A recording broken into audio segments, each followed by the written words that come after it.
Shalom. Luar biasa ya. Saya senang bisa ada lagi di tempat ini. Sudah banyak kali dijadwalkan, tetapi tiap kali dijadwalkan saya tidak ada di tempat. Tiap kali dijadwalkan saya tidak ada di tempat. Selalu saya punya banyak tugas keluar Bapak Ibu. Jadi hari ini saya bersyukur bisa ada bersama-sama dengan Bapak Ibu sekalian. Gereja ini lahir dari doa yang lama dari Pak Gembala. Saya juga ikut di dalam mendoakannya. Lalu kemudian tiba saat di mana gereja ini akan dimulai, gitu ya.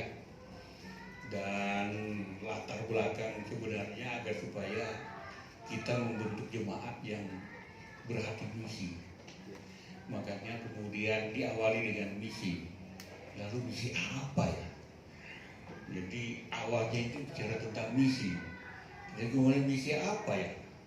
Lalu akhirnya kita jadi jemaat apa nih? Jemaat misi kabar baik. Haleluya. Oke, kalau ada yang belum kenal, nama saya Joni Tambariki. Istri saya ada di belakang sana, di tengah-tengah. Tolong berdiri.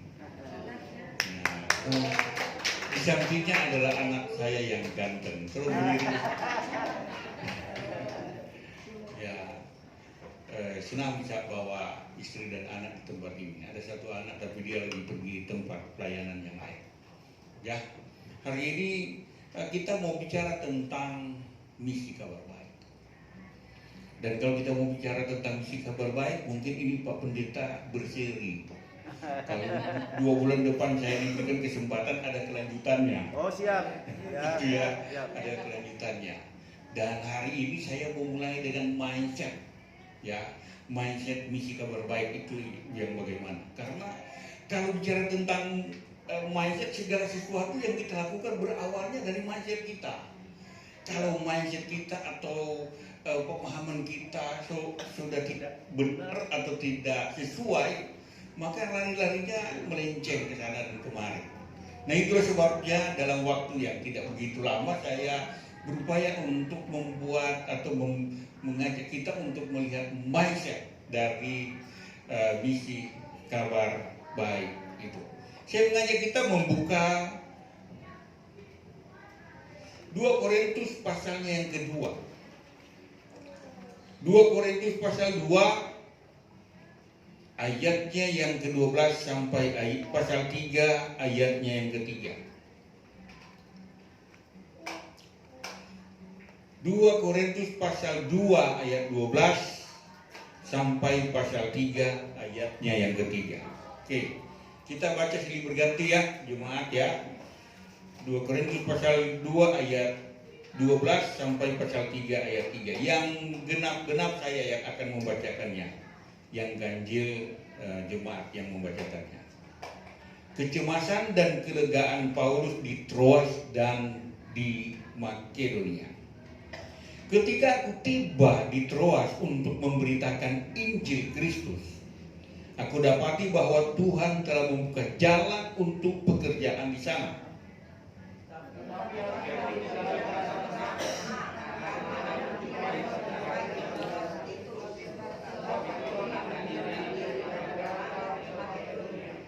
Tetapi syukur bagi Allah yang dalam Kristus selalu membawa kami di jalan kemenangannya. Dengan perantaraan kami, ia menyebarkan keharuman pengenalan akan Dia di mana-mana.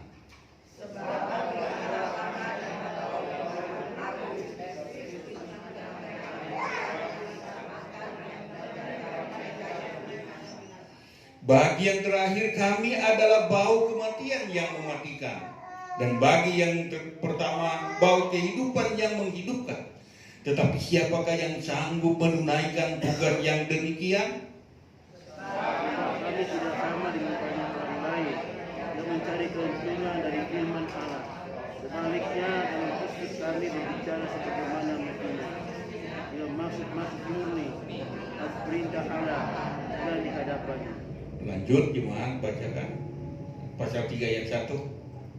Adakah kami mulai lagi memuji diri kami? Atau perlukah kami seperti orang lain menunjukkan surat pujian kepada kamu atau dari Kamu adalah surat pujian kami yang tertulis dalam hati kami dan dikenal dan yang dapat dibaca oleh semua orang. Sama-sama. Karena telah nyata bahwa kamu adalah surat Kristus yang ditulis oleh pelayanan kami, ditulis bukan tinta tetapi dengan roh Allah yang hidup, bukan pada roh batu, melainkan pada roh yaitu di dalam hati manusia. Demikian jauh firman Tuhan yang berbahagia kita yang mendengar, mau melakukan firman Tuhan dalam hidup kita sehari-hari. Jadi ini bagian firman Tuhan yang kita mau merenungkan saat ini. Dan kalau bisa mencatat silakan catat, kalau bisa mengingat silakan ingat. Ya, kenapa ini sangat penting bagi kita? John Piper, seorang penulis dari Gereja Baptis, dia mengatakan bahwa segala sesuatu yang kita lakukan, baik pelayanan, baik doa, baik apa saja, semuanya adalah pujian dan penyembahan kita kepada Tuhan. Amin. Jadi itu sikap. Apapun kita menyanyi sebagai penari, sebagai MC, sebagai pengkhotbah, sebagai yang menangani multimedia, bahkan kita yang datang di sini kalau kita memuji dan menyembah Tuhan atau kita melakukan apa saja, semuanya itu adalah pujian dan penyembahan kita kepada Tuhan. Amin. Sehingga pada waktu kita berkata-kata pun, kalau kita berinteraksi dengan orang lain, itu pun pujian dan penyembahan kita kepada Tuhan. Dengan dasar ini, mari kita lihat apakah waktu saya bicara dengan tetangga itu adalah pujian dan penyembahan kepada Tuhan, ya kan? Apakah pada waktu saya berbicara dengan suami, dengan istri, dengan anak-anak itu adalah pujian dan penyembahan kepada Tuhan? Atau jangan-jangan malah sebaliknya? Ya, jangan sampai yang terjadi adalah sebaliknya. Itulah sebabnya kita harus yakin dan percaya bahwa dimanapun kita berada, kita harus merefleksikan bahwa saya ini adalah surat Kristus yang terbuka. Amin. Amin. Saya ingat dulu waktu saya baru bertobat, sebelum bertobat, minta ampun. Saya ini satu alma mater dengan Pastor Doni. Cuma beliau arsitek, saya teknik mesin. Ya, beda jurusan saja. Namun saya kayaknya lebih dulu dari beliau. Saya lebih senior gitu ya. Kampus itu kampus yang minta ampun, orang-orang masih 3-1, 3-2 sudah punya banyak duit gitu ya. Lalu kemudian di kampus itu macam-macam terjadi. Saya termasuk di dalam kelompok yang kadang-kala kelompok yang suka mabuk, datang di kampus teriak-teriak dan lain sebagainya. Wah, memang bukan mahasiswa sebenarnya. Ya, kalau bicara tentang mabuk, judi di kampus Fakultas Teknik itu terkenal gitu ya. Tetapi kemudian Tuhan tolong dan Tuhan rubah saya, gitu ya. Tuhan rubah hidup saya. Dan pada satu saat saya kemudian mengikuti acara yang dilakukan oleh LPMI. Di sanalah saya bertobat. Saya bertobat, kemudian saya mengalami perubahan di dalam hidup. Tuhan mengubah hidup saya. Setelah Tuhan rubah hidup saya datang ke kampus. Bagaimana ini ya? Teman-teman panggil, ayo John, kita minum. Ini bukan minum sembarangan, cap tikus ini. Ayo kita minum. Saya bilang enggak, saya tidak lagi minum itu. Lalu mereka katakan, kamu yang ajari kami minum, sekarang ajari bagaimana kami tidak lagi minum. Oh, gampang. Ya, saya injililah mereka. Pada zaman itu tidak ada seorang pun yang lolos dari pemberitaan Injil. Semua orang di kampus itu saya injili. Ya, berubah hidup saya injil mereka, kemudian mereka mengalami perubahan. Dari situlah kemudian terbentuk namanya apa itu? Yang di tingkat kampus IKK atau apa itu? Kalis lain. Bukan kampus ini Ustaz punya ini. jadi saya mau memberitahukan kepada kita dari perubahan itulah. Kalau ada ospek, waduh ini Fakultas Teknik ini paling jahat. Kalau kita bilang malam neraka, itu benar-benar neraka. Yang diteteskan itu kita harus merayap dari sini ke sana dan ditetes dengan lilin. Tapi ada yang nakal, bukan lilin yang ditetes, itu plastik yang dibakar, luka-luka. Tapi ya dulu kita tidak tahu. Ada yang kemudian dicelupkan di di telaga. Ada yang dimasukin di dalam drum, kemudian digelinding dari atas ke bawah, dari fakultas kedokteran ke fakultas teknik, macam-macam. Tetapi pada waktu seseorang berjumpa dengan Tuhan, dia mengalami perubahan di dalam hidup. Amin. Kalau tidak percaya, sayalah itu yang pertama mengalami perubahan dalam hidup. Waktu itu saya ujian, lulusnya itu dari 6 cuma 1, bahasa Inggris itu pun nyontek. Ya. Karena pada waktu saya masuk, saya hanya mau ambil soalnya saja. Begitu kan Pak Doni, kita masuk ambil soal pula. Nanti kita tidak lulus, ujian ulangan tanggal sekian, nah kita masuk, soal sudah ada di tangan, pasti lulus Pak A itu, dan betul lulus A karena soalnya sama gitu kan. Bayangkan 1 semester lulusnya cuma bahasa Inggris dan SKS-nya itu cuma 1. Kami ada bahasa Inggris itu SKS 1 karena ada 2 bahasa Inggris kami, bahasa Inggris biasa dan bahasa Inggris teknik. Waduh. Jadi Bapak Ibu, dari situ saya bertobat, menyerahkan diri pada Tuhan. Dan kemudian hati saya penuh melimpah dengan syukur dan memberitakan Injil kepada setiap orang. Saya tamat paling cepat di kampus. Saya diminta untuk melanjutkan kuliah dengan beasiswa. Ada 2 beasiswa yang saya mau dapat. Salah satunya TID. TID itu tunjangan ikatan dinas. Tapi saya nggak mau, sampai dosen saya marah. Kenapa kamu tidak mau, orang mau ambil di? Enggak, saya sudah janji dengan satu lembaga. Lembaga apa itu? Saya pergi ke Morintis Pelayanan di Balikpapan, dan kemudian saya kirim surat ke kampus bahwa saya mau melayani full time. Kasih saja sama teman yang lain untuk beasiswanya dan juga untuk TID-nya itu. Jawab gini, kalau kamu 2 tahun berubah, datang, itu jatah kamu. Datang untuk melanjutkan kuliah dan ambil untuk TID, tunjangan ikatan dinas. Dengan kata lain, saya jadi pegawai negeri, gitu ya. Jadi dosen, jadi pegawai negeri. Tapi saya sudah putuskan untuk tidak. Saya tetap mau melayani Tuhan. Ada perubahan. Setiap orang yang menyerahkan diri pada Tuhan, dia harus mengalami perubahan. Paulus pada waktu dia berjumpa dengan Tuhan di dalam Kisah Para Rasul 8 dan 9 dan seterusnya, bercerita tentang bagaimana dia mengalami perubahan di dalam hidupnya. Dan kalau kita menyerahkan diri sungguh-sungguh kepada Tuhan, maka kita juga harus mengalami perubahan. Kalau kita tidak mengalami perubahan di dalam hidup, maka kegiatan kita atau penyerahan diri kita kepada Tuhan itu perlu dipertanyakan. Dulu mabuk, ya, merokok, apalagi macam-macam itu, berkelahi. Saya latihan kungfu, sampai pada jurus 350 jurus.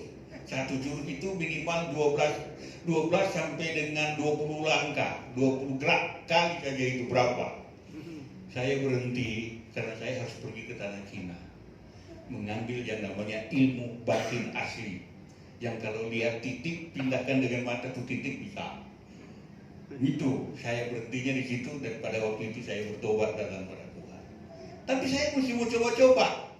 Saya katakan begini, saya mau ambil itu, ilmu itu bagus. Karena kalau ilmu itu saya ambil, kalau ada orang mau macam-macam di dalam kebaktian, saya hanya lihat saja, dia berhenti di situ, diam dia di situ. Wah, bagus juga, tapi yang membina saya katakan begini, kamu tidak mengandalkan Roh Kudus lagi, hanya mengandalkan kekuatan kamu. Dan akhirnya saya katakan oke, goodbye, selamat tinggal ilmu kungfu. Kadang-kadang kalau ada yang ganggu-ganggu, refleksnya masih ada sedikit-sedikit. Cuma sudah tidak bisa salto ya. Karena kami dilatih untuk salto begitu, ini sudah gendut ini dan bisa lagi. Tapi saya mau beritahukan banyak sekali perubahan di dalam hidup kita. Itulah yang menjadi misi kita. Bagaimana anak-anak kita mengalami perubahan di dalam kehidupan kita. Bagaimana orang-orang yang kita layani mengalami perubahan di dalam kehidupan mereka. Bagaimana jemaat Tuhan di tempat ini mengalami perubahan di dalam kehidupan mereka. Kalau kita melayani, kita punya kerinduan. Orang di sekitar kita mengalami perubahan. Amin. Amin. Katakan berubah. Katakan orang di samping kiri kanannya. Berubah. Ya, kita harus berubah.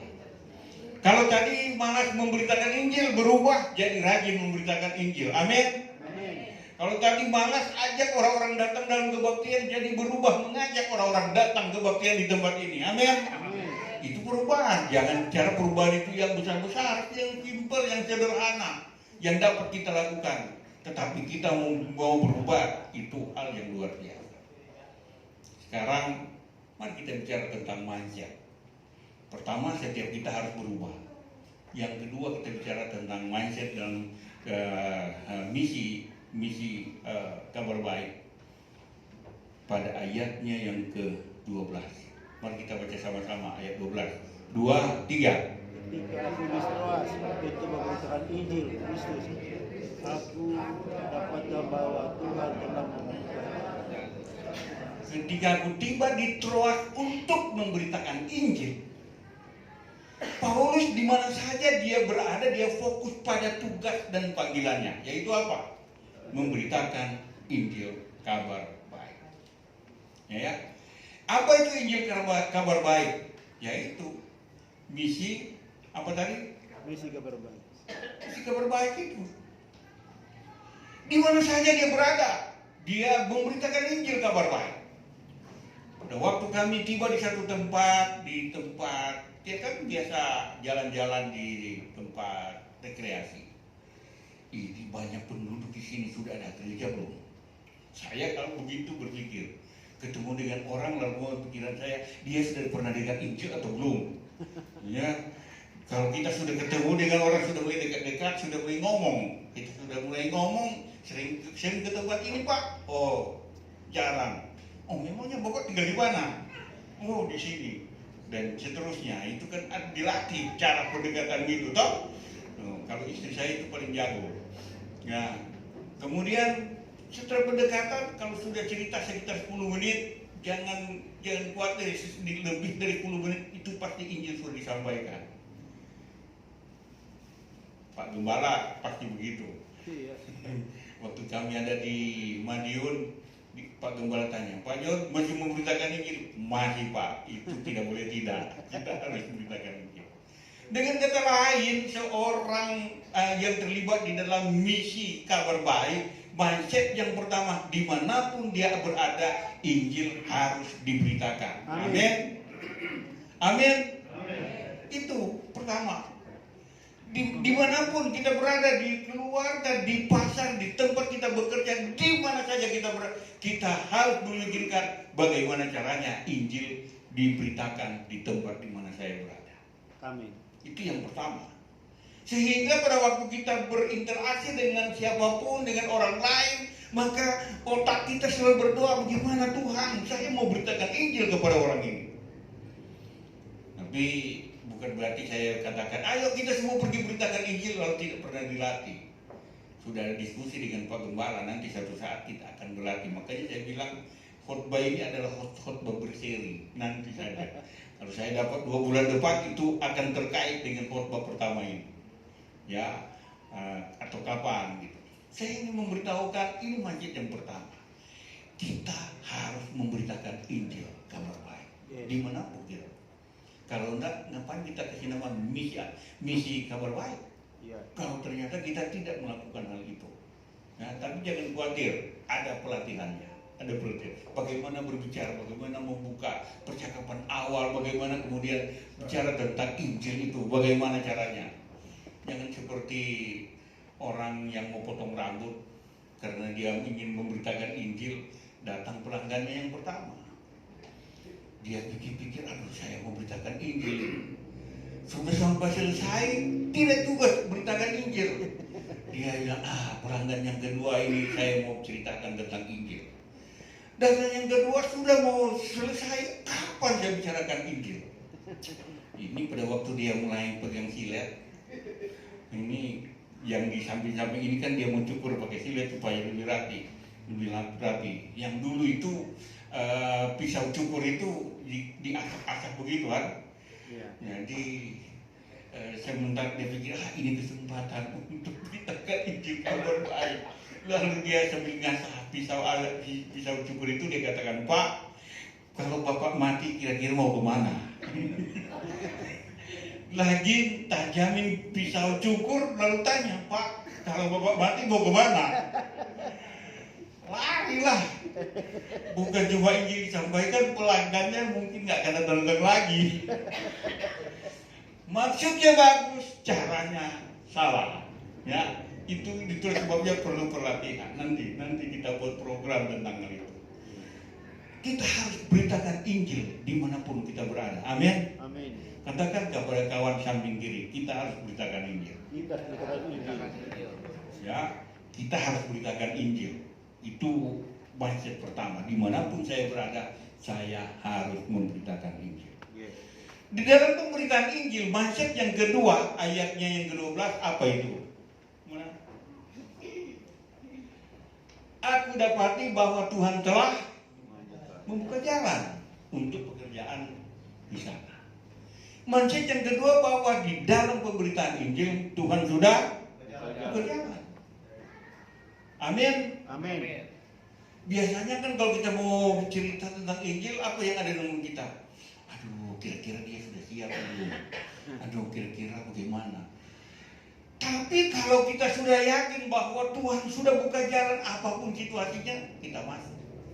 Yes. Saya ingat di Batam saya kembangkan satu metode pendekatan. Semua pertanyaan adalah jalan masuk untuk memberitakan Injil. Ya.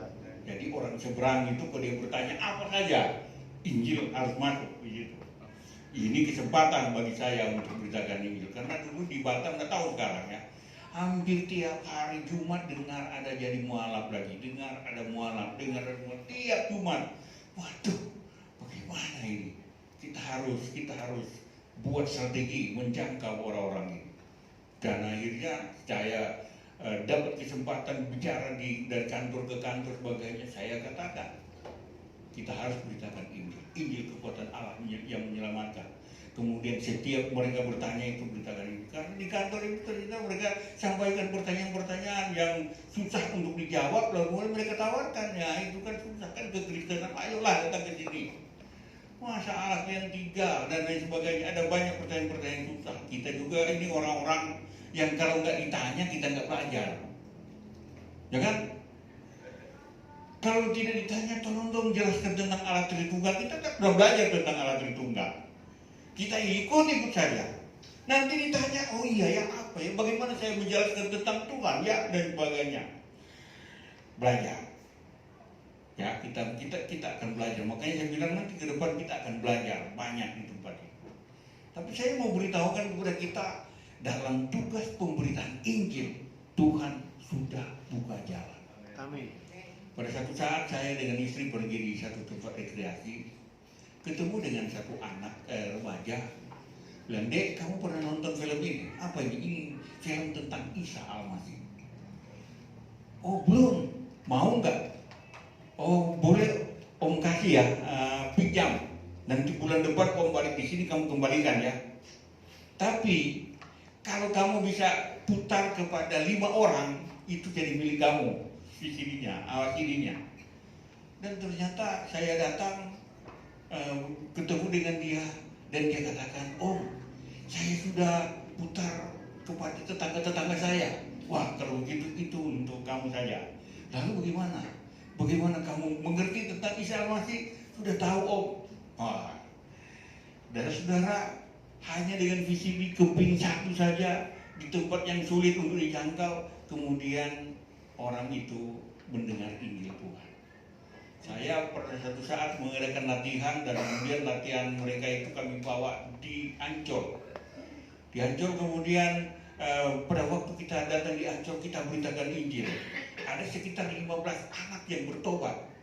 Kami kumpul semuanya, lalu kemudian mereka mau untuk pertemuan tiap minggu. Waduh, bagaimana caranya ini? Saya katakan ini dengan STT di sini di Jatinegara apa itu? Yakub Tumentala, STT Jeffrey. Iya.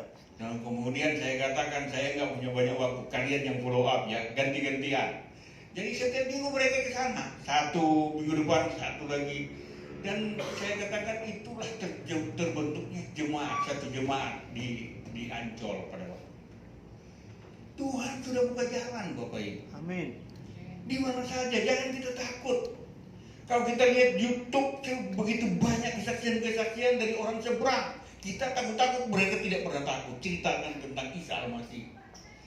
Gereja ini harus siap. Kalau ada orang-orang dari sana datang masuk ke sini, siap nggak kita menerima mereka? Amin. Amin. Amin. Tuhan sudah buka jalan. Tinggal kita buka mulut dan ceritakan tentang Injil itu kepada mereka. Karena Tuhan katakan kalau aku membuka, tidak ada seorang pun yang dapat menutup. Amin. Dan kalau aku tutup, tidak ada seorang pun yang dapat membukanya. Kalau dia sudah buka tempat pelayanan kita, yakinlah bahwa akan ada banyak petugas-petugas baru yang dia mau bawa Amin. ke dalam gereja kita. Amin. Amin. Amin. Itulah misi kabar baik. Mindset yang kedua. Mindset yang ketiga, ayat 13. Tetapi hatiku tidak merasa tenang. Apa itu? Karena aku tidak menjumpai saudaraku Titus, sebab itu aku minta diri dan berangkat ke Makedonia. Aku tidak merasa tenang karena aku tidak menjumpai saudaraku Titus. Siapa Titus itu? Titus itu anak rohaninya dari Paulus. Nah, sebagai anak rohani gampang lah, udah kalau Titus nggak ada, nggak apa-apa, kita layani aja. Nanti kita beritahu bahwa saya ada di sini, kamu nggak ada, jadi saya sudah layani. Ini yang harus kita pelajari dari Paulus. Siapapun temannya yang ada di daerah itu, dia tetap menghargai. Kerjasama yang bagus, kerjasama tim yang solid di dalam misi kabar baik. Jadi bukan hanya mindset kita pertama fokus pada pemberitaan Injil, kemudian Injil Tuhan sudah buka jalan untuk pelayanan di sana. Tetapi yang ketiga, kita harus punya kerjasama tim yang baik. Amin. Kerjasama tim yang baik itu bagaimana? Tim doa, berdoa untuk orang-orang yang akan kita layani. Iya. Kemudian tim kunjungan, ayo mari kita pergi ke tempat-tempat ini, berkunjung. Kemudian tim pekabaran Injil datang untuk kemudian mencoba untuk melihat siapa yang sudah terbuka. Saya dengan istri kalau di kompleks itu siapa aja yang tidak kenal. Ya, saya kalau ketemu orang kami senyum, dan kalau dia senyum itu artinya sudah ada komunikasi. Kalau saya senyum, dia senyum, baru saya katakan selamat pagi Pak, selamat pagi, itu kan. Nah kalau sudah ada begitu, kalau sudah mulai buka mulut dan sudah mulai bercerita, istri saya malah ketua RT kami dia Injil.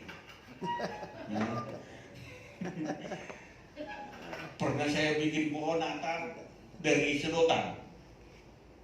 Kemudian semua RT bapak-bapak datang. Saya jelaskan apa arti pohon Natal. Sebenarnya bilang ada berita keselamatan, itu kan ada mulai dari atas, mulai dari bintang, kemudian terus sampai akhirnya Yesus lahir. Saya terangkan kepada mereka tentang Yesus lahir. Untuk apa Yesus lahir? Untuk menebus dosa Bapak, Ibu, dan saya. Lewat pohon Natal kita bisa memberitakan Injil, gitu ya. Ada teman di kampus, dia taruh di belakang 3 lingkaran. Sebelum kita cerita, di LPG itu ada 3 lingkaran. Lingkaran pertama hidup yang dikuasai oleh si aku.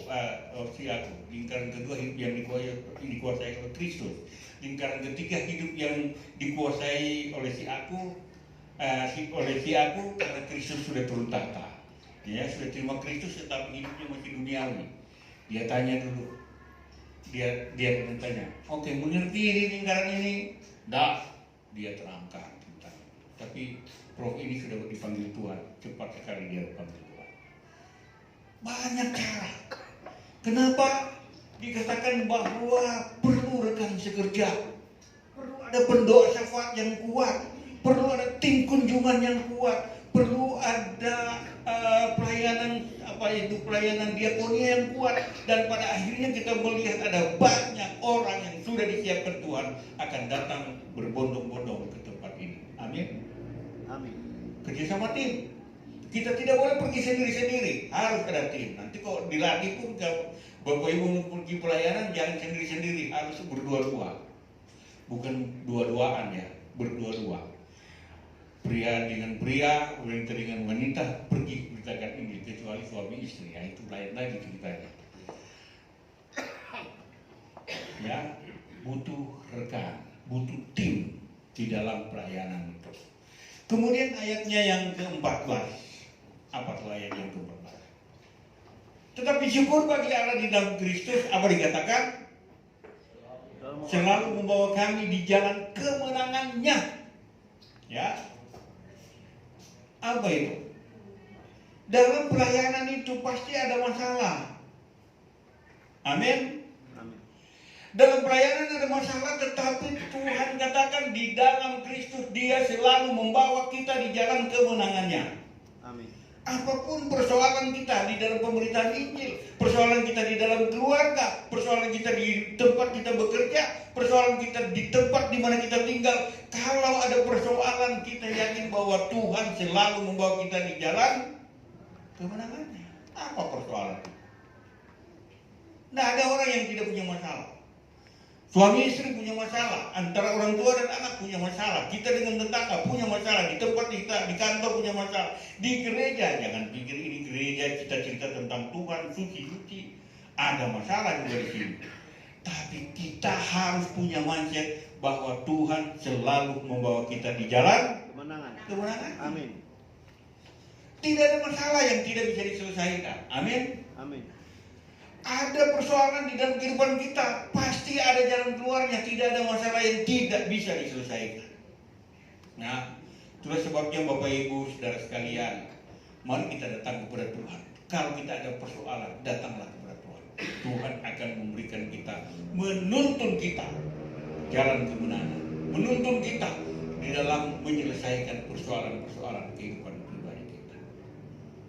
Itu bukan hanya persoalan penginggiran saja. Persoalan kita pribadi, persoalan rumah tangga.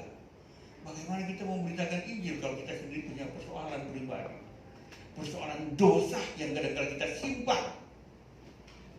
Selesaikan semua itu, karena Tuhan selalu buka jalan. Amin. Apapun persoalannya, Tuhan akan buka jalan. Katakan, apapun persoalannya, Tuhan pasti buka jalan. 2, 3. Apapun persoalannya, Tuhan pasti buka jalan. Sekali lagi, 2, 3. Apapun masalahnya, Tuhan pasti buka jalan. Amin. Amin. Tuhan pasti buka jalan. Tidak ada masalah yang tidak dapat diselesaikan. Untuk itu, pertama, masalah itu harus dihadapi, bukan ditinggali. Ada masalah di sini, kita lari ke tempat yang lain. Tempat lain ada masalah, kita lari ke tempat lain. Ada masalah, kita lari. Jangan setiap persoalan yang kita jumpai, hadapi persoalan itu. Amin. Selesaikan persoalan itu. Ya. Kalau kita sudah ada masalah, selesaikan persoalan itu. Kalau sudah diselesaikan, mari kita bersyukur, bangun lagi. Jadi jangan sampai kalau sudah mulai ada curiga, kalau sudah mulai ada rasa-rasa nggak enak, jangan tunggu lama-lama. Ketemu saja dan ngomong. Pak Gembala, saya mau ngomong dulu ini. Saya kok berasa seperti ini? Mungkin salah ya.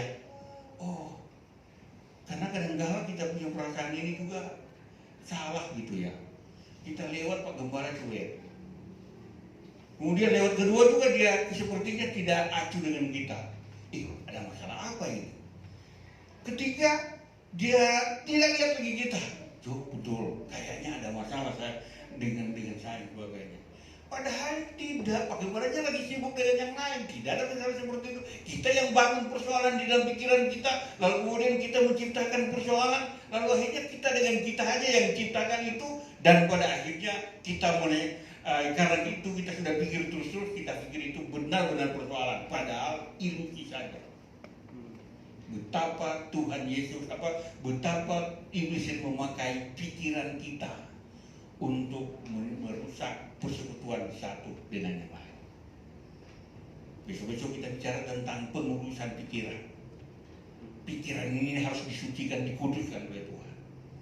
Kadang-kadang kalau kita hanya curiga, padahal Pak Gembala lagi sibuk dengan yang lain, kita sudah pikir, wah dia sudah cuek, dia sudah tidak perhatikan saya dan sebagainya. Ini cuma contoh Pak Gembala, sorry. Iya. Cuma contoh. Ya, kita dengan kita juga seperti itu. Tapi firman Tuhan katakan, dia sudah bawa kita ke jalan kemenangannya, tetapi jangan diam-diam. Cari, ketemu, bicara, gitu ya. Hadapi persoalan itu, kemudian ungkapkan apa yang kita rasakan. Kalau memang benar seperti itu, ya selesaikan. Jangan kita simpan sampai membusuk di dalam hati kita. Kita tidak tidur-tidur karena kita pikirkan tentang hal itu, padahal itu tidak ada. Jadi pikiran kita itu, tenaga kita itu habis untuk memikirkan hal-hal yang sebenarnya tidak ada. Ya, bangun komunikasi yang baik satu dengan yang lain. Dan kita juga harus membuka diri untuk membangun komunikasi satu dengan yang lain. Ini ingat jemaat kita sebut jemaat apa? 2, 3. Misi kabar baik. Misi kabar baik. Misi kabar baik kita harus alami di dalam diri kita. Memang saya tanya Pak Gembala, kapan kita latihan penginjilan? Ini saya penginjil soalnya. Tunggu dulu Pak. Oh iya, memang kita harus internal dulu, ke dalam dulu. Kapan Pak? Oh tunggu dulu. Wah ini, saudara, kita ke dalam. Kita ini jemaat misi kabar baik.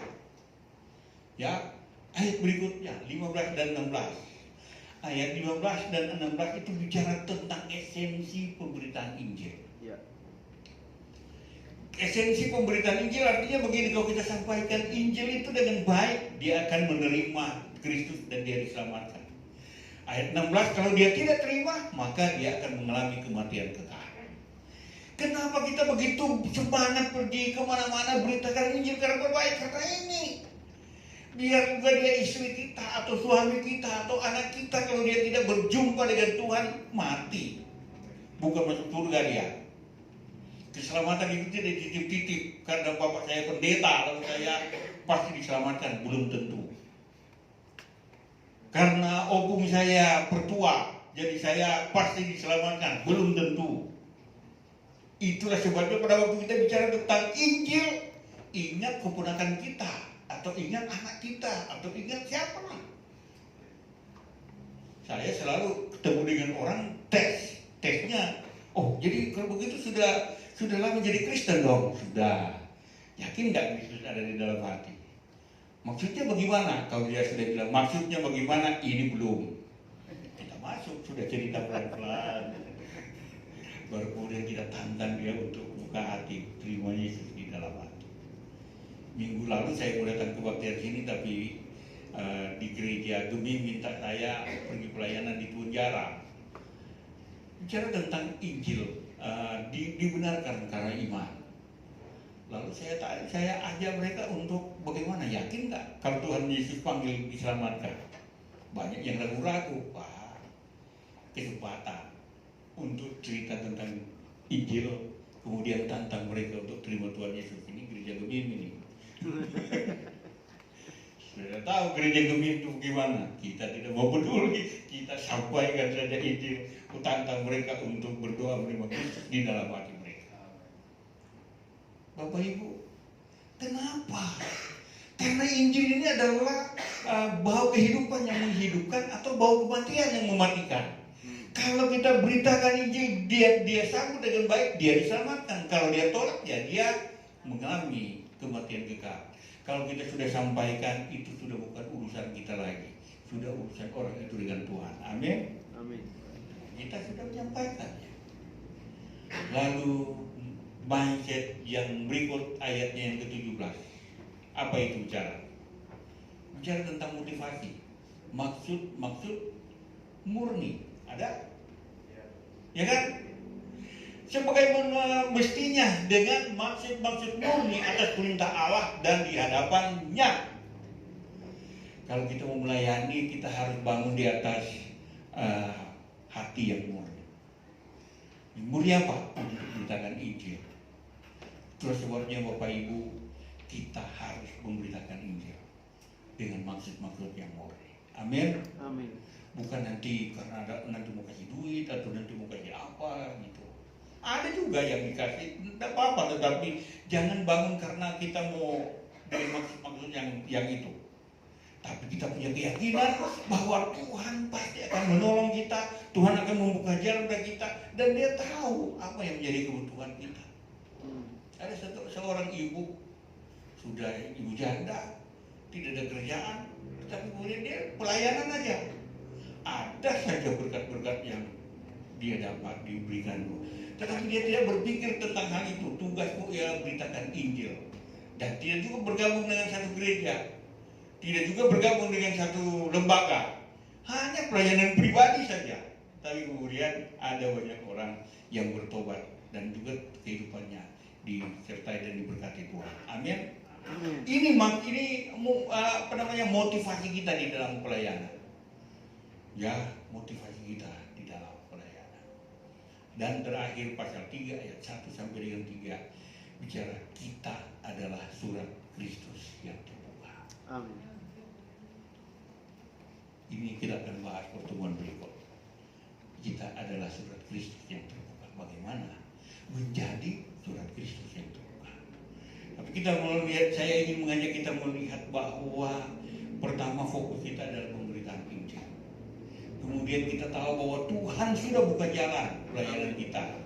Kemudian yang ketiga, pentingnya kerja tim. Kemudian yang keempat, bicara tentang dasar daripada pemberitaan Injil itu sendiri, ya. Bicara tentang kalau ada persoalan, Tuhan sudah buka jalan tentang persoalan yang kita hadapi. Kemenangan. Kalau ada persoalan, Tuhan jamin bahwa kita akan mengalami kemenangan dari setiap persoalan. Kemudian yang kelima keenam bicara tentang esensi pemberitaan Injil itu, mati atau hidup. Lalu kemudian yang ketujuh berbicara tentang motivasi pemberitaan Injil adalah karena Tuhan yang perintah kita. Mari kita tunduk kepala dan kita mau berdoa.